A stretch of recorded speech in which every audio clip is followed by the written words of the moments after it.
La aparición de Europa en el mapa americano y de América en el europeo produjo a ambos lados del océano las mismas incertidumbres y creó los mismos interrogantes.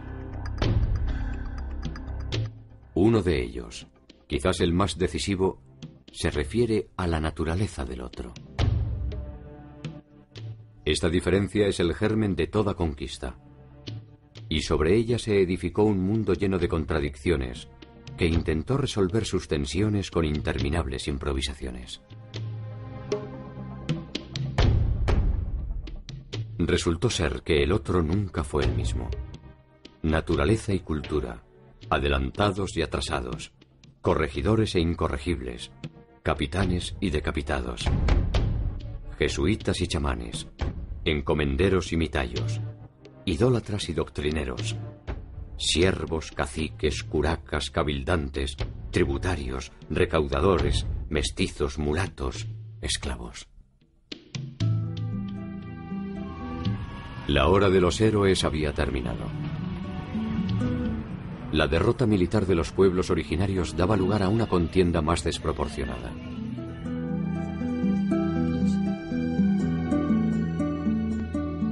¿Cómo se inventó el mundo colonial latinoamericano?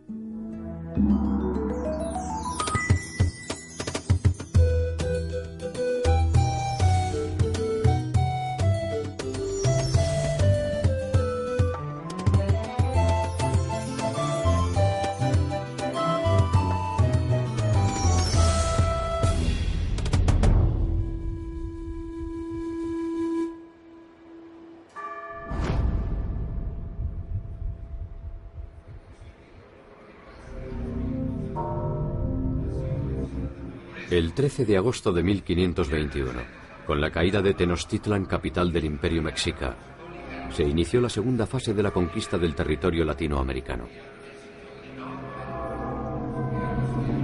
Por primera vez una batalla decisiva pone a los españoles frente a un territorio de vasta complejidad e innumerables posibilidades de lucro. Tenochtitlan, la ciudad flotante que había maravillado a los conquistadores, había quedado en ruinas. Cientos de miles de cadáveres pertenecientes a ambos bandos cubren la superficie de sus calles y canales, impidiendo el paso y propagando la enfermedad.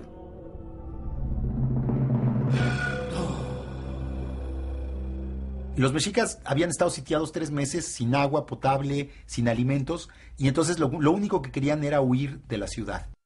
Este fue, yo creo que uno de los momentos de mayor humillación para los mexicas, cuando tuvieron que huir de su propia ciudad y además ser sometidos a el saqueo, los vejámenes y los robos por parte de los españoles y de los tlaxcaltecas, ¿no? En particular les dolía el de los tlaxcaltecas. La derrota final de los mexicas fue obra del intelecto de Cortés y del coraje de sus aliados nativos, entre ellos los tlaxcaltecas, quienes fueron de hecho los vencedores de sus históricos enemigos. Después de la conquista española, de la derrota de los mexicas, se puede decir que en realidad, pues la mayoría de los indígenas no se consideraban conquistados, porque de hecho ellos habían sido aliados de los conquistadores, y las estructuras políticas de la mayoría de los pueblos indígenas seguían básicamente intactos. Seguían teniendo los mismos gobernantes, que ahora eran aliados de los españoles, seguían teniendo la misma organización social, seguían funcionando básicamente de la misma manera. Los tlaxcaltecas se habían liberado del yugo mexica y pueden reclamar su porción del triunfo. Cortés supo honrar los compromisos asumidos con sus aliados, y con ello da un testimonio cabal de las ventajas de la sumisión a Carlos V. De alguna forma, aunque no lo sospecharan en la euforia del triunfo, los tlaxcaltecas habían sido advertidos por los mexicas de los tiempos por venir. Los mexicas y los tlaxcaltecas se gritaban todo tipo de insultos, ¿no? Como te vamos a comer, eres como un perro, todo tipo de cosas. Pero uno de los insultos que le gritaban los mexicas a los tlaxcaltecas era que cuando veían que los tlaxcaltecas estaban destruyendo la ciudad, les decían, sí, síganla destruyendo. A nosotros no nos preocupa porque nosotros sabemos que las van a volver a construir. porque si nosotros ganamos esta guerra, los vamos a hacer construir piedra por piedra la ciudad, y si los españoles ganan, los van a hacer construir la ciudad para ellos. Y eso acabó siendo absolutamente cierto, porque unos años después Cortés decidió establecer la capital española en el lugar donde había estado México Tenochtitlan, es lo que ahora es la Ciudad de México, y justamente fueron los propios indígenas, los aliados de los españoles, fueron los que ayudaron a reconstruir la ciudad, solo que ahora era para beneficio de los nuevos conquistadores. La construcción de una nueva ciudad resultaba una medida de carácter menor frente a la empresa que se avecinaba: gobernar un territorio poblado por más de 12 millones de personas. Lo que explica el que muchos pueblos indígenas se aliaran directamente a los españoles era que creyeron que este dominio español iba a venir a sustituir al azteca, que había sustituido al chichimeca, al tepaneca, y el tepaneca había sustituido al tolteca, y el tolteca había sustituido al teotihuacano, pero que iba a seguir siendo una transacción económica entre dos poderes completamente independientes y autónomos, digamos, que solo iba a ser una relación contractual económica.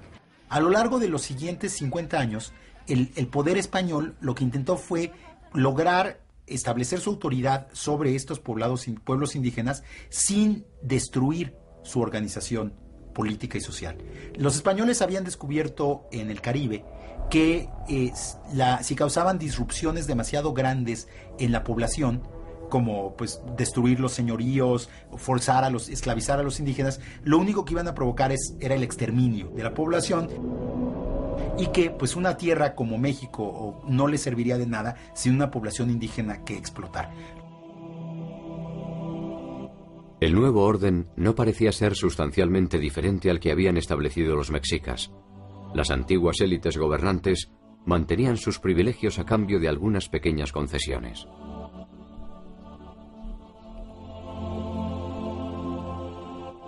Incluso la nueva religión parecía ofrecer una relación más sosegada que la que había impuesto la última etapa del gobierno mexica con el incremento de sus prácticas sacrificiales. En apariencia al menos, las condiciones tributarias solo cambiaban el destinatario de los bienes que se producían. A todas luces, el cambio de sumisión no parecía ser una oferta a desestimar. Yo creo que si los indígenas hubieran tenido plena conciencia de lo que implicaba el dominio español, la pérdida de su religión, la pérdida de sus costumbres, la pérdida de su lengua, incluso el trato peyorativo a sus instituciones, hubieran presentado mayor resistencia. Este dominio se manifiesta mediante la incorporación de los indígenas en calidad de vasallos de Carlos V. A partir de este nuevo estatus jurídico, se establece la obligación de tributar a la corona. De esta manera, los conquistadores recuperan el dinero invertido, reservando un porcentaje para el rey. Bueno, hay que pensar que la conquista de América, si bien se hizo en nombre del rey, en realidad fue fundamentalmente financiada por los propios conquistadores. Entonces, esta actividad, que era casi privada, es una mezcla de lo público y lo privado, muy típico de la época del antiguo régimen, desarrollaba o permitía desarrollar un sistema de dones y contradones. Por el hecho de haber realizado la conquista en nombre del rey, el rey estaba obligado a ofrecer ciertas mercedes. Y una de las mercedes que el rey iba a otorgar a estos conquistadores, que habían arriesgado su vida y sus dineros, fue entregar a los indios en encomienda. La encomienda es la primera forma de relación jurídica entre indios y españoles. A cada colonizador se le encomienda un número determinado de nativos que están obligados a trabajar para él. A cambio de este servicio, los españoles tienen la obligación de cuidarlos y evangelizarlos. El conquistador va a recibir el tributo que debe ir al rey, el rey se lo cede y a cambio tiene que ocuparse de la salud, entre comillas, para la época, de los indígenas y sobre todo de la evangelización. Eso es la encomienda y estos señores son los encomenderos. La encomienda fue un sistema tan práctico como deficiente, y no tardó en generar conflictos. Los constantes abusos de los encomenderos sobre los indígenas provocaron protestas de los abusados y reacciones de las órdenes religiosas que presionaron a la corona para restringir las atribuciones de los encomenderos. En la primera época produjo unos abusos terribles porque no solamente eran exigiéndole trabajo a los indígenas, sino parte de la producción de su economía natural y a veces una exigencia que no tenía límites. No hay que olvidar que en las Antillas prácticamente en un siglo fueron despobladas por los abusos. El Imperio Español había tomado nota de los desmadres producidos en las Antillas, que obligaron a la importación de esclavos para trabajar. En tierra firme se intentó entonces establecer un sistema de recaudación que se basaba en las estructuras productivas preexistentes. El calpulli en México y el ayllu en el mundo andino. El ayllu es un sistema que significa la propiedad comunitaria de un territorio, pero a la vez significa tener ancestros comunes. Entonces, este ayllu es la base de la comunidad. Bueno, el trabajo comunal es una tradición sumamente importante en el mundo andino, ¿eh? Tanto la siembra como la cosecha tiene que ser hecha por medios comunitarios y la comunidad siempre se ha unido para este tipo de trabajos. Los españoles mantuvieron el ayllu no tanto porque respetaran aquello, sino porque les convenía. Si mantenía esta propiedad del ayllu en comunidad, entonces ellos les pagaban un tributo. Tanto los pueblos mesoamericanos como los andinos poseían una cultura tributaria. Trabajaban indistintamente sobre sus tierras o sobre las de las élites y debían ofrecer parte de su producción a los señores locales. La política española respetó, al menos formalmente, esta propiedad comunitaria en la medida en que le permitía la obtención de beneficios. Es el sistema que se aplicaba en los incas, que el tributo que daban era en energía, tiempo de trabajo. El problema es que en los incas estaba regulado. En tanto, en la colonia había una explotación a veces indiscriminada. Nunca se habían enfrentado directamente como individuos al tributo. El Imperio Español llegó y lo primero que quiso imponer es una tributación tú a tú, individuo con autoridad política. Y esto sí empezó a romper los lazos de solidaridad, de ayuda mutua que se tenían dentro de la colectividad, que se habían generado en la forma de producir el tributo anteriormente.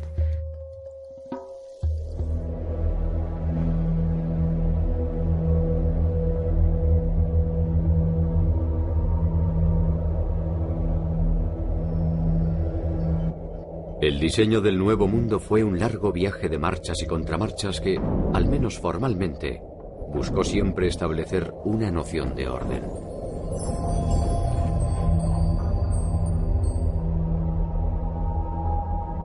El territorio era una hoja en blanco sobre la que se podía trazar una cuadrícula perfecta. Cada uno de los solares, rigurosamente divididos por los conquistadores, eran entregados a los principales encomenderos que iniciarían así su lento y persistente camino hacia la formación de una nueva aristocracia.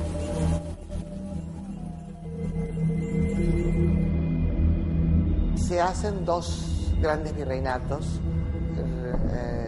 que duran como tales hasta el siglo XVIII, que es el virreinato de Nueva España, que abarca México, Guatemala, Panamá, y el virreinato del Perú, que toma prácticamente toda América del Sur.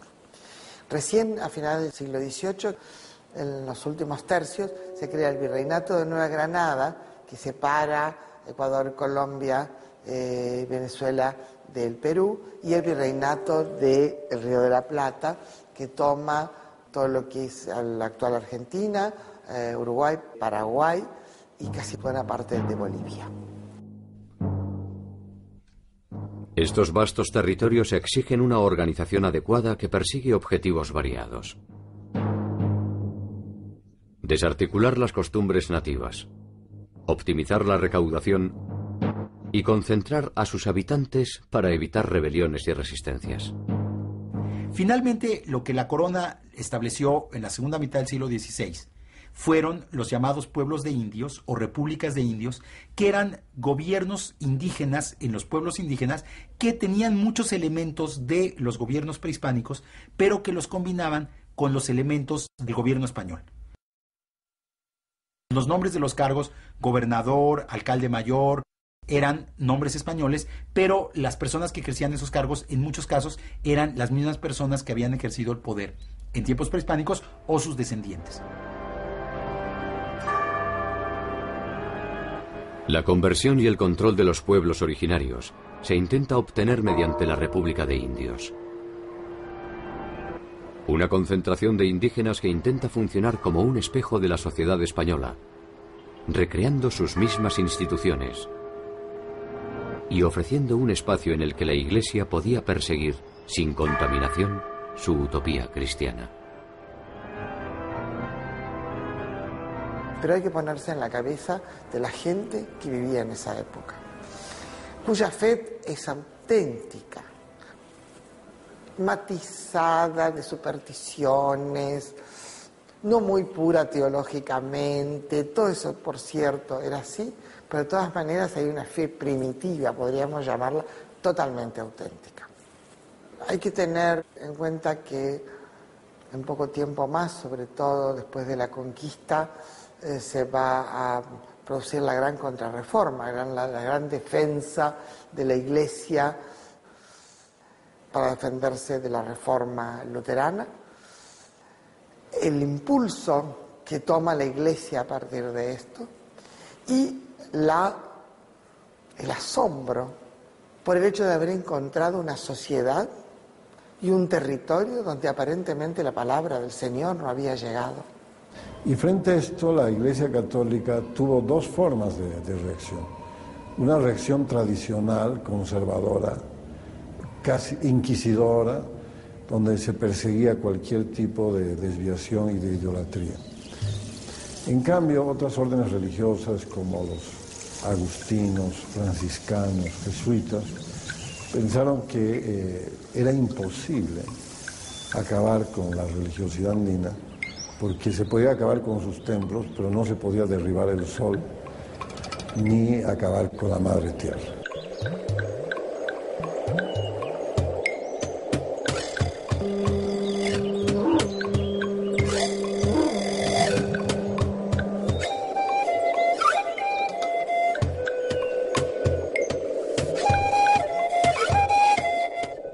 La llamada conquista espiritual produce sin dudas una desarticulación más extrema que las imposiciones de corte político o económico.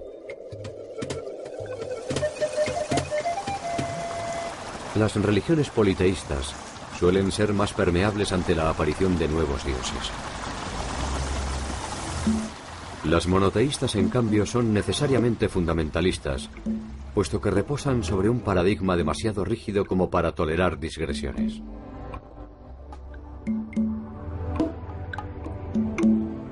Podría decirse que la ciega voluntad puesta en el proceso de la evangelización responde más a una confirmación de la fe propia que un cuestionamiento de la ajena.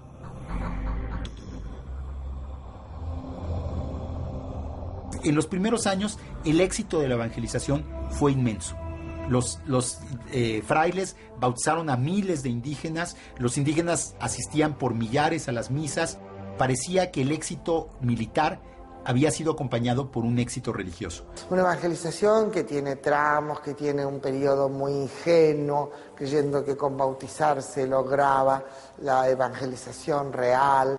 Las después se dan cuenta que se necesita la catequesis, etcétera, que es necesario llevar cada vez más sacerdotes y más evangelizadores en general, y que es una tarea muy difícil y muy lenta, pero bueno, nunca se renuncie a esa tarea, nunca. Una vez terminada la resistencia militar, vino una resistencia cultural, mental.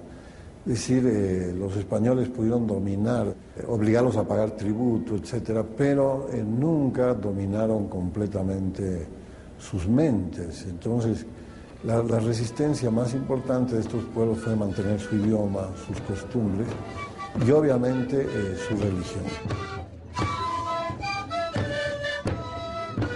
En los casos de las fiestas que los españoles imponen al poblador indígena para que estos la celebren, ocurre una cosa muy especial. Es que los pobladores andinos utilizaron el calendario español y católico y lo sobrepusieron a la propia celebración de sus propios rituales y siguieron pensando en que estaban celebrando sus propias creencias, adorando a sus propias deidades, a pesar que estuvieran bajo el nombre y la denominación de un santo español o de una virgen, como se los exigían los evangelizadores de la colonia. Con nombre del Padre, el Hijo y Espíritu Santo. Amén. Esta familia, Tatsmanchila, Baraka Chachila, Chuchula Chachila, Velapeta Chachila. Dulce María. Los pueblos indígenas tuvieron resistencia al cambio y lo más difícil para adaptarse es lo ideológico, ¿no? Entonces ellos de alguna manera tomaron cosas del catolicismo y de la nueva prédica evangelizadora que les hacían los sacerdotes y de alguna manera supieron reconocer algunas cosas que su propia religión les proveía y hicieron una bellísima integración de conceptos antiguos con conceptos modernos. En algunos casos cambiaron los nombres, pero en esencia se seguía manteniendo el culto, por ejemplo, a las deidades protectoras de la agricultura, a las deidades protectoras de las clases menos protegidas, a la veneración de fuerzas naturales que les eran importantísimas para su vida cotidiana, como la lluvia, la vegetación, la regeneración de las plantas, etcétera.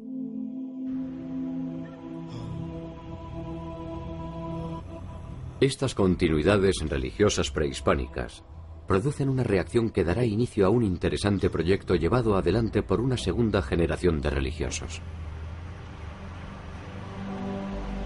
Los frailes que ya conocían más a fondo la cultura indígena, que ya hablaban las lenguas indígenas, se empezaron a dar cuenta que si bien los indígenas iban a misa y si bien los indígenas le rendían culto a Santiago, a la Virgen y a los santos patronos que tenían en sus pueblos de indios, eso no significaba que hubieran abandonado otros aspectos muy importantes de sus religiones prehispánicas. Esta segunda generación de religiosos realizaron un proyecto muy interesante desde un punto de vista antropológico, de estudiar las culturas indígenas para poder conocer a fondo cuáles eran los elementos que habían sobrevivido de ellas en la nueva religión católica. Esto da origen a una serie de obras memorables entre las que destacan La historia de las Indias de Nueva España, de Fray Diego Durán.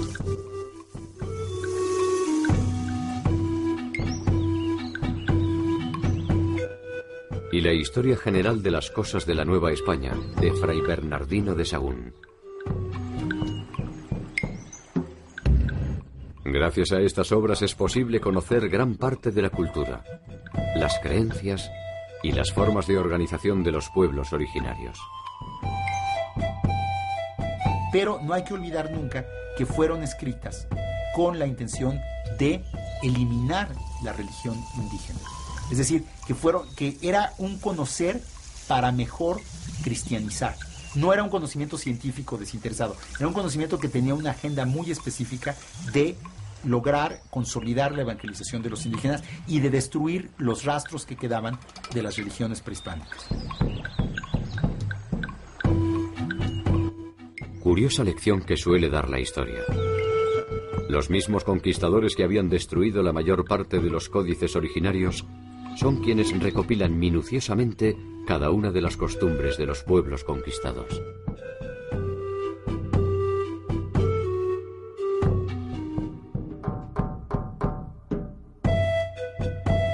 Tanto Sahagún como Durán persiguen objetivos específicos: entender para destruir. Sin embargo, en ocasiones sus crónicas se abandonan a una contemplación que ofrece una visión distintiva de los vencidos.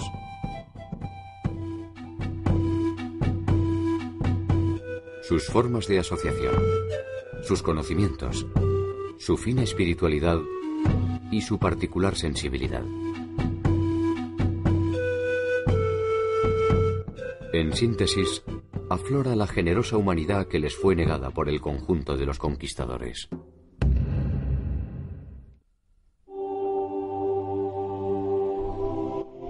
Tanto la corona española como la portuguesa intentaron establecer un modelo teórico de sociedad. La realidad no tardó en manifestarse sobre esta construcción fanática y, si se quiere, ingenua.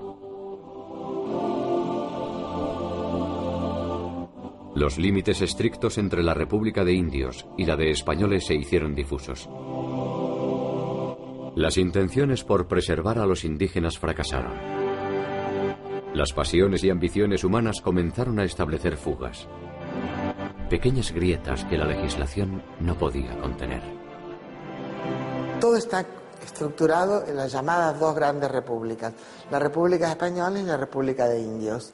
Todo lo que está en el medio tiene un vacío legal por un lado, pero a su vez la posibilidad de meterse en aquel conjunto de jurídico que más le convenga.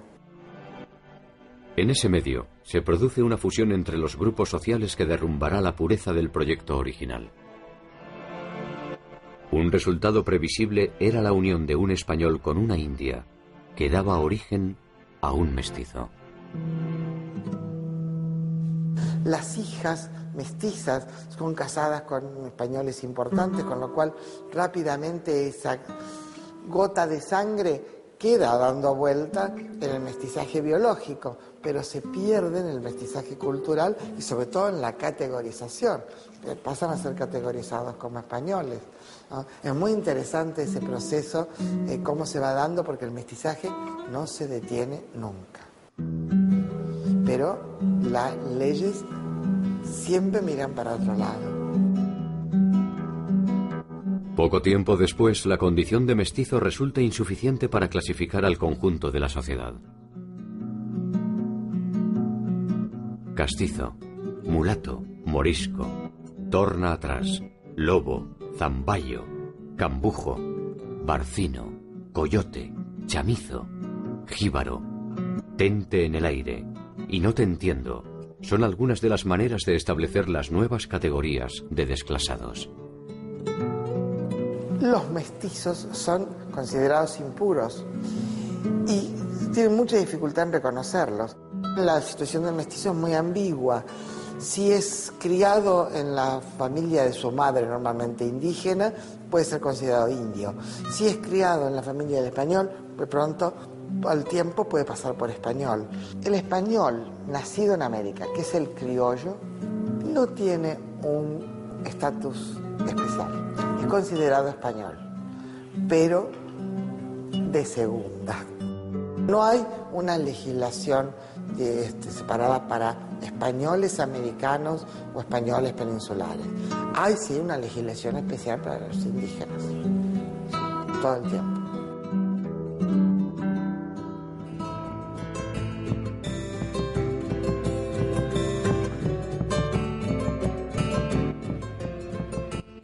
Hacia finales del 1500, el mundo prehispánico está virtualmente desaparecido.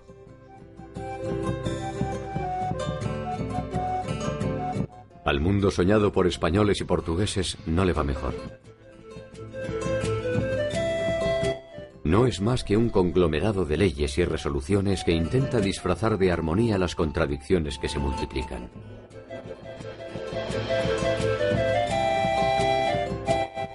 Latinoamérica se abre paso a su propio tiempo histórico.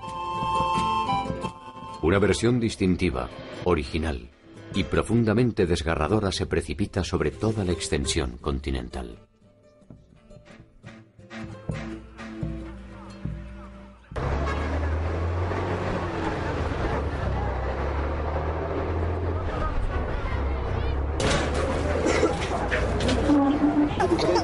Una atención única, una atención que...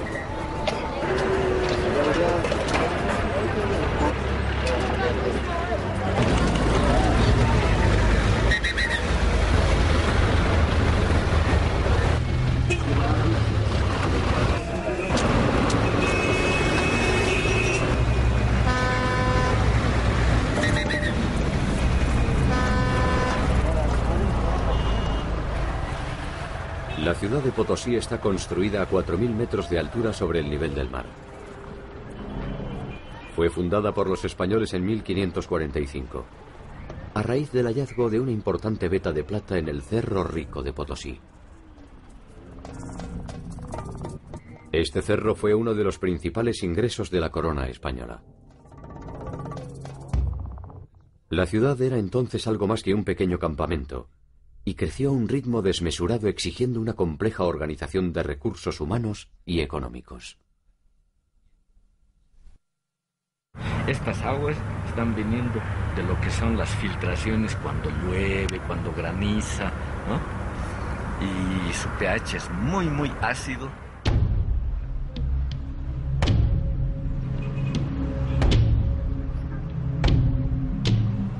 La plata se producía en el Cerro Rico de Potosí, se procesaba en ingenios que estaban situados en la villa.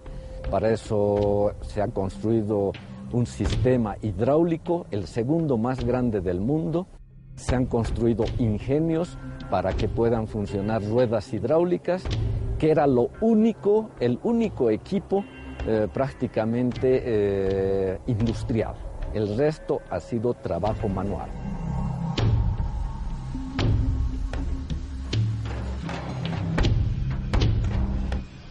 La mina se mantiene activa en la actualidad y si bien los tiempos han cambiado y la tecnología ha optimizado la explotación, una primera mirada se convierte en un viaje al pasado.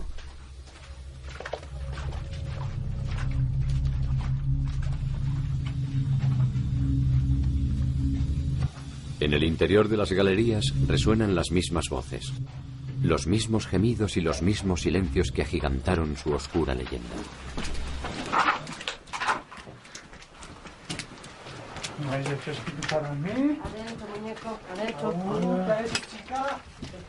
Sobreviven los golpes de los barreteros, las picas de los brosiris, los pasos de los apiris.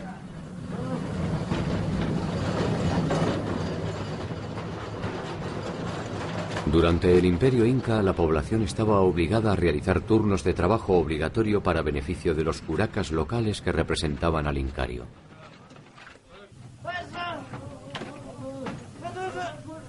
La llegada de los españoles trasladó este servicio a la corona y alimentó las minas de mitayos. La mita es un turno de trabajo que había en la época incaica. Una forma de dar el tributo era o en especie o en turnos de trabajo. Y esto de la mita, él lo adoptó para crear un trabajo obligatorio en las minas. La diferencia es que el Inca retribuía con una serie de obras a aquellos que hacían la mita.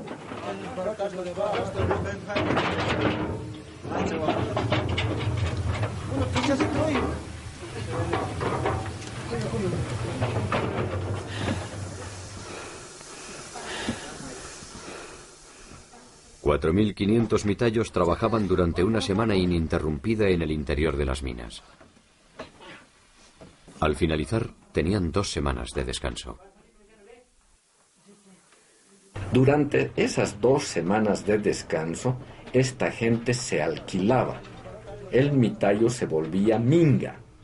Y entonces esas semanas de descanso no eran en realidad de descanso. Un minga recibía mucho más dinero que un mitayo. Y de ahí era que más o menos podía tener algún beneficio que le dé alguna ganancia a su estada en Potosí.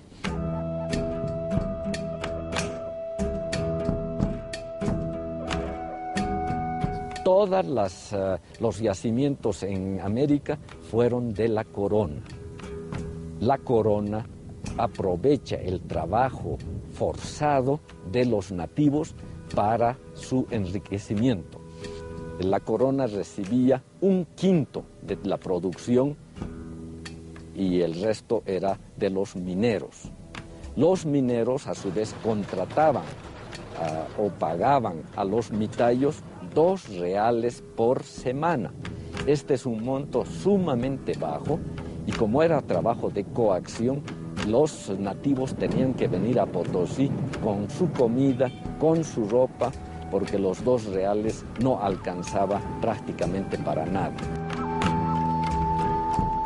La leyenda sostiene que la cantidad de metal extraído del Cerro Rico sería suficiente para construir un puente de plata que uniera Madrid y Potosí.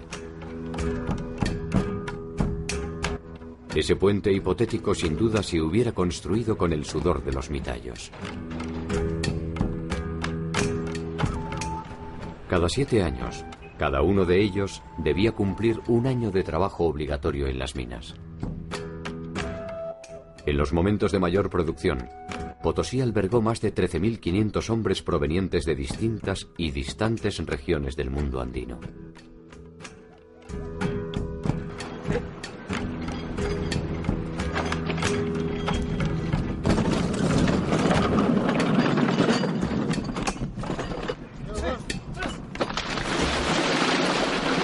Este cerro ha contribuido con más o menos 40.000 toneladas de plata que han ido a parar a países de afuera. Parte de esa plata obviamente ha servido para fundar o tener una ciudad a estas alturas, a 4.000 metros de altura prácticamente, y que haya sido reconocida por la UNESCO como Patrimonio de la Humanidad.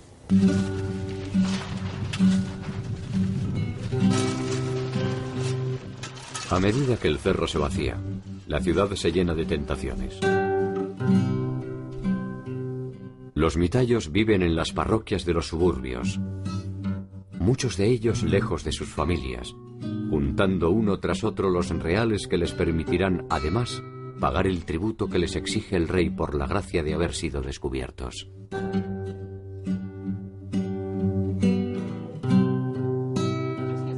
Algunos tendrán la dudosa fortuna de morir por inhalación de plomo o de mercurio. Otros solo podrán derrumbarse en el carnaval de la ciudad.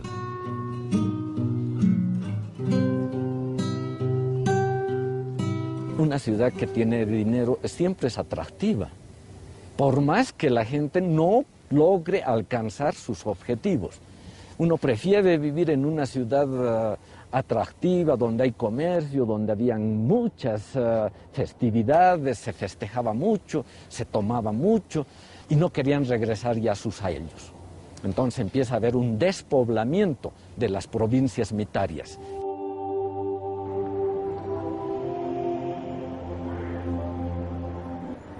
El centro de la ciudad estaba reservado a la población española.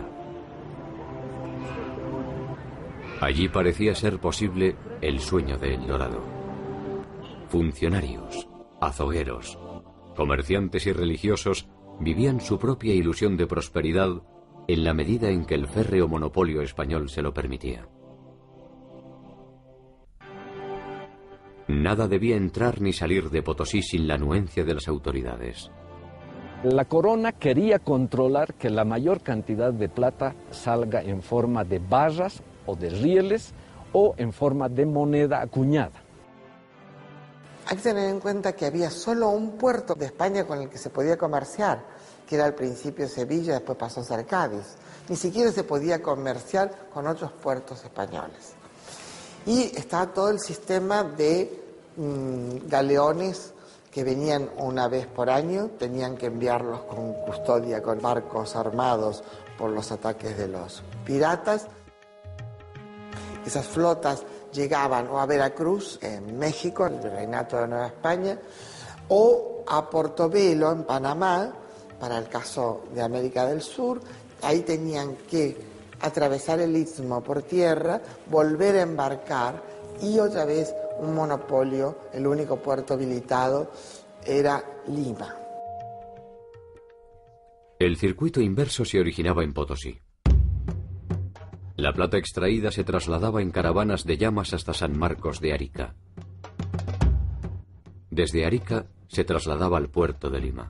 En Lima se juntaban con las producciones de otros lugares, también del Perú, y se cargaban a galeones hasta Panamá. Nuevamente, por mulos, caballos o cualquier fuerza animal, se llevaba a Portobelo. Y de Portobelo a La Habana, Cuba, donde finalmente se hacía el carguío de la plata mexicana, la plata peruana, la plata potosina. De La Habana salían los galeones 2 veces al año y llevaban la plata hasta Cádiz. De Cádiz a Sevilla, y en Sevilla esperaban los mercaderes, esperaban todos los que cobraban por haber dado el dinero para el trabajo en las minas en América. Comerciar una vez por año era absolutamente complicado, ¿no? Y porque era complicada después la red en la cual había que producir la distribución de mercaderías. De alguna manera vienen muchos más barcos, con permiso, sin permiso, legal o ilegalmente. Hay mucho comercio de contrabando. El contrabando es la manera de sortear la restricción de la corona y también la forma más aceitada de movilidad social. Mulas, tejidos, carnes, esclavos y objetos suntuarios llegan a Potosí provenientes de Brasil y Buenos Aires. De Potosí siempre sale lo mismo: plata para la corona o plata para los dueños de las minas y los funcionarios. Se estima que por lo menos 1/3 de la plata extraída elude el control de la corona y se utiliza para poner en marcha el comercio ilegal. Comienzo del siglo XVII, hubo virreyes en Perú absolutamente entremezclados en contrabando, terriblemente mezclados, usando, por supuesto, firmas que los representaban, ¿no? Las autoridades de Buenos Aires también totalmente mezcladas con el contrabando, a pesar de que eran los que obligados a combatirlo.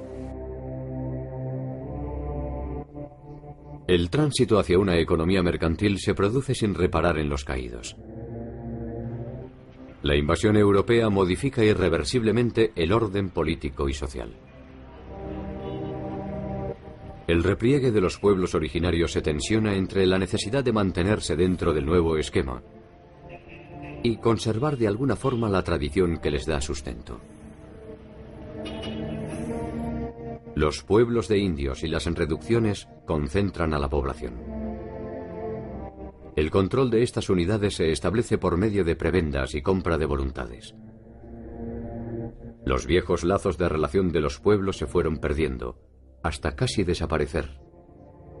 La supervivencia física también se vio repentinamente amenazada.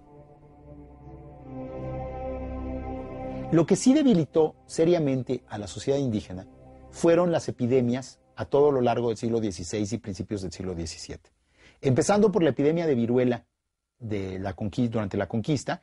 En los años 30, sobre todo en los años 40, hubo otra oleada de epidemias muy brutales, y en los años 70 del siglo XVI hubo una tercera oleada de epidemias. Que venga cualquier persona contagiada de viruela de otro lugar, un comerciante, uno que se dedicaba a traer sal, cualquier insumo, se contagiaba, venía aquí y aquí había una acumulación grande de personas. Entonces la enfermedad se propagaba muy fácilmente. La catástrofe demográfica ha producido alguno de los más encendidos debates a propósito de las consecuencias de la conquista. La estimación acerca de la población originaria en el momento del contacto genera los primeros desencuentros entre los estudios demográficos. No tenemos cifras exactas, nada por el estilo, pero hay estimaciones que hablan de que murieron hasta el 90% de los indígenas. Es decir, 9 de cada 10. Hay otras estimaciones un poco más moderadas que hablan de 3/4 partes, que igual es muchísimo. Ha sido bastante común darle más peso a las enfermedades, ¿no?, en la catástrofe, que oscila además sobre una base de 20 millones a una base de 5 millones de indígenas en el momento de la conquista, con lo cual la dimensión de la catástrofe también varía de acuerdo a las variables que los demógrafos estén tomando. Se dice que en Potosí, de acuerdo a Galeano, por ejemplo, que hayan muerto 8 millones de personas. Eso significaría que la mitad de la población que tuvo América vino a morir a Potosí, y esa es una exageración, ¿ya? Capoche, uno de los cronistas mineros, él tenía intereses mineros, minas, ingenios en Potosí, habla en su relación de que al año morían 50 personas. Este número también es tremendamente pequeño. Para 13.500 personas que llegaban al año a Potosí, que mueran 50, no era nada. Estas epidemias sí afectaron todos los sectores de la población indígena. Afectaron a las élites porque murieron muchas personas que tenían conocimientos esotéricos o conocimientos muy restringidos y que ya no pudieron ser transmitidos. Artesanos, religiosos, políticos. Afectaron a los campesinos porque hubo aldeas enteras que fueron despobladas y hubo también muchas tecnologías, muchas prácticas productivas que ya no pudieron sostenerse. Que no es que yo quiera decir que los españoles fueron unos angelitos aquí, pero tampoco no se puede decir que quisieron eliminar a los nativos. No les interesaba eliminar, porque eliminaban la mita, que era el valor agregado que ellos encontraban en su negocio minero. El contacto entre europeos y americanos se habría producido tarde o temprano, y difícilmente se hubieran podido evitar las consecuencias bacteriológicas del encuentro. Las epidemias, el exterminio y la guerra ya se conocían en el territorio de la actual Latinoamérica. Pero la naturaleza de la dominación europea resultó desproporcionada para los modos de vida de las sociedades originarias. Abandonados por sus dioses y por sus gobernantes, las responsabilidades colectivas se tornaron individuales y nuevas formas de morir se hicieron presentes en el horizonte. Y ahí podríamos incluir al alcoholismo como enfermedad profesional. Si la gente, después de cumplir su labor, se dedicaba a emborracharse, el alcoholismo traía muchas complicaciones, males hepáticos, males del estómago, cirrosis. El alcohol se utilizó como forma de pago, como forma de dominación. Y si bien se sabe que en la época prehispánica se tomaba ya la chicha y otro tipo de bebidas, con la colonia esto se incrementó, ¿no? Igual que la pobreza.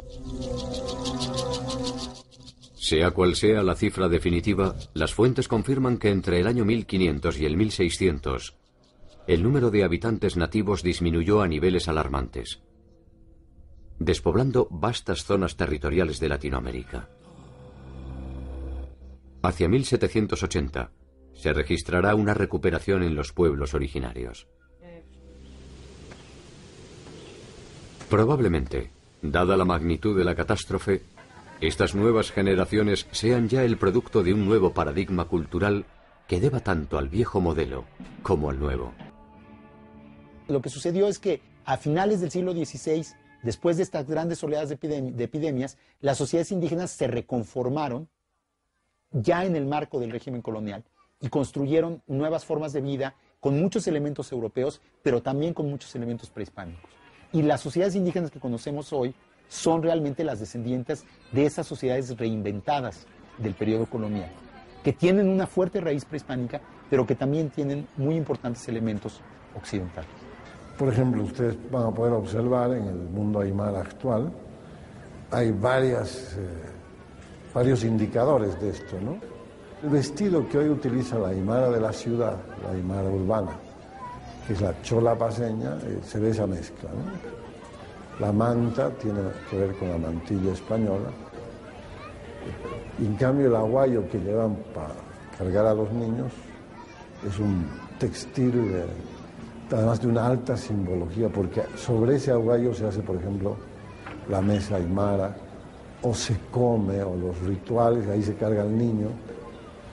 Todo eso muestra que es una vestimenta típica, pero a la vez muy mestiza, que toma de ambas partes. Así que la aculturación no se dio en el sentido de perder toda la identidad, pero sí fue una mezcla, ¿no?, de cosas, de contenidos culturales españoles que fueron adoptados acá.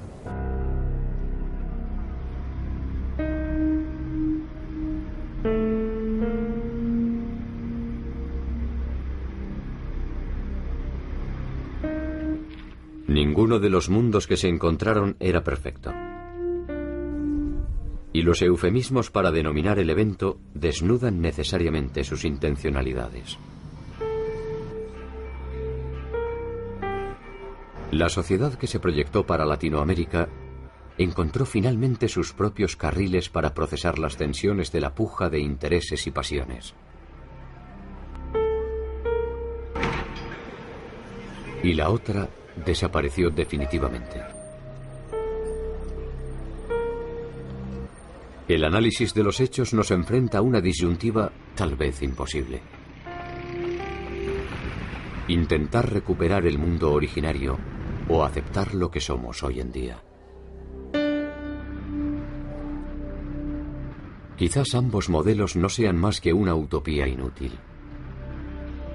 Quizás solo seamos testigos mudos de un devenir irreversible, que no es más que el saldo resultante entre nuestras voluntades y nuestras omisiones.